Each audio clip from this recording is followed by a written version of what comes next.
Alright, so I'm recording this after winning a very good game. So before I show you that, let me show you my pre-thought process, or simply what I was planning to do against any e4 player. So for those of you who have been following me for quite some time now, you know that I like playing the two knights defense against the Italian game. So this is the Italian game, guys, and this is the two knights defense, which I highly recommend at all levels. So the idea is to allow white to go for the fried liver attack, even though this is not yet the fried liver attack. But after d5 and pawn takes, we don't take back on d5 because this would allow the fried liver attack somehow. And again, we don't want to play the main line or knight d4. The move to surprise our opponents is pawn to b5, ladies and gentlemen, which I covered in my tutorial video that has popped up in the card above. So I don't want to talk about the same things. We are going to look at a different line that I didn't include in that video. So if you're watching this, you're very lucky because you're going to add this to your two knights defense repertoire.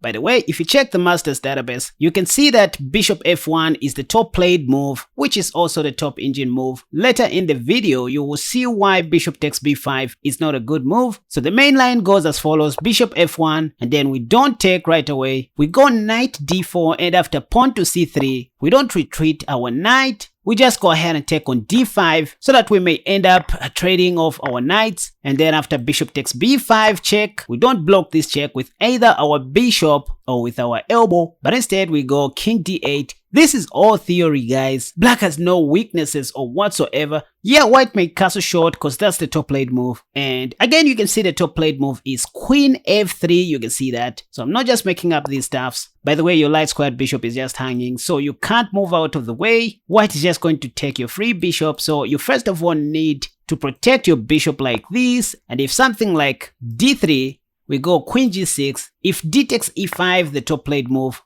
I mean, we have a deadly move in this position, which is hard to spot, but knight e3 is a killer, ladies and gentlemen. First of all, we are attacking this queen. White can't even take our knight. I mean, if they take like this, we can just mate on g2 like that. And let's say if they go queen g3, we can just exchange queens and later on take. If they don't play queen f3, after we play bishop b7, back on move 10, and let's say they go pawn to d3, well, this leads to an embarrassing checkmate in 4, starting with knight f4. And it turns out that white cannot stop this checkmate with his anchor bone. I mean, 3 of our pieces are targeting the g2 pawn. If they take our knight, we can just mate. And if they play something like pawn to g3, again, that will lead to mate in 1 since our bishop is covering this diagonal. Anyway, so this is what I prepared against my opponent, but to my disappointment, he played something else which made things become easier for my eyeballs, and I can't wait to show you guys this amazing game. So let's see how I destroyed my opponent using these similar ideas in a random stream that I had early this morning. Hope you will like the video and do consider to subscribe to my channel because that encourages me to keep on making more wonderful videos just for you guys and for your elbows. Let's go. Let's see what my opponent is going to do against my two knights defense today. Yeah, so I expected this to happen, but I don't want to go knight d4 or knight a5. The move is pawn to b5. And according to theory, white has to go back to f1. I mean, bishop f1, not taking on b5. Oh, that's interesting. Anyways, my opponent is playing very fast, but I'm about to mate him, by the way. Bishop b7.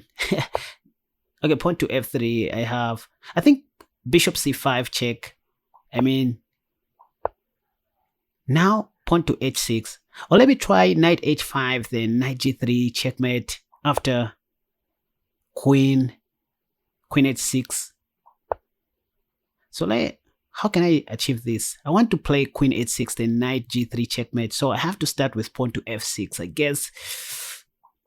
f6. Let's see what white is going to do.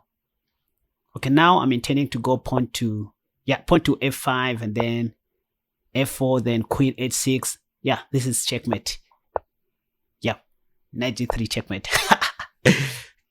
I don't know why people keep on falling for these cheap tricks, you guys. These are the things that I cover in my tutorial videos, and that's why you have all the reasons to subscribe to this channel, because this is where we discover tricks like this, where you can mate your opponents in less than 12 or 11 moves. And I don't mean to brag, because obviously things don't always go my way, but I'm here to encourage you guys to keep on fighting, showing you the most relevant ideas that you can try in your serious games. By the way, this is also something that you can play in your classical matches, even in tournaments. So if you want to know more about this 2 knights defense variation, you can watch the video that is already in the card above, or simply find the link in the comment section down below, and make sure to leave a comment so that I know what you guys think about this. Let me know what you think about this. You can also check out my courses at www.casperchess.com, like the English opening, the Catalan, the Gioco Pianissimo or the Gioco Pianissimo, the Caro-Kann defense, and many more that I believe will help you improve your chess understanding and sharpen your eyeballs. Also, the link for my Patreon page is in the comment section down below, where you can follow me for more extra materials and other long form videos that I can't post on YouTube due to the low attention span of most YouTube viewers. Thank you so much for watching my video. Until next time,